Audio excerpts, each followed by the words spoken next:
1949 को हिंदी को राजभाषा घोषित किया था।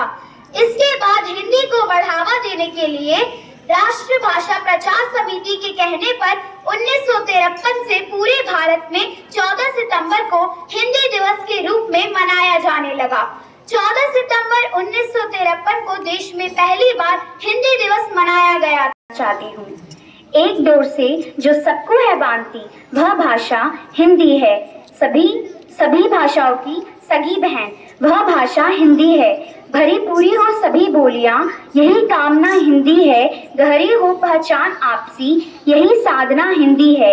सौत विदेशी या हो रानी यही भावना हिंदी है। तत्सम तत्व देशी विदेशी सब रंगों को अपनाती जैसे आप बोलना चाहे यह मधुर मन भाती। नए अर्थों की रूप धारती हर प्रदेश की माटी पर खाली पीली यह धरती मुंबई की चौपाटी पर। चौरंगी से चली नवेली प्रति प्यासी पानी पर बहुत बहुत तुम हमको लगती भालो भाषी हिंदी है। उच्च वर्ग की प्रिय अंग्रेजी हिंदी जन की बोली है। वर्ग भेद का खत्म करेंगे हिंदी व अरे अरे ये क्या कर रही हो? माँ का काम में हाथ क्यों नहीं बटाते? चूल्हा चौका कौन करेगा, कौन भरेगा पानी?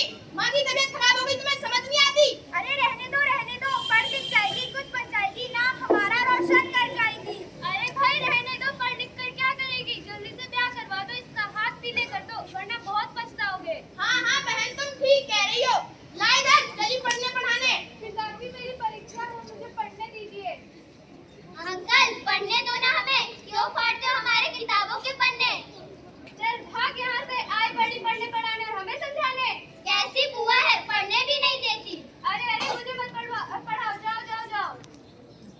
नहीं बहन जी, पढ़ने दीजिए। भाषा का ज्ञान होना बहुत जरूरी है। आइए बताते हैं भाषा का ज्ञान क्यों जरूरी है। अरे अरे बहन जी, मेरी भैंस चोरी हो गई, आपको कैसे पता? हाँ देखो इसकी भैंस चोरी हो गई। रहुआ कैसन बाड़ू? What the hell are you saying? अरे ये बोल रहे हैं कि इसका ब्याह करवा दो। हाँ इसका ब्याह करवा दो।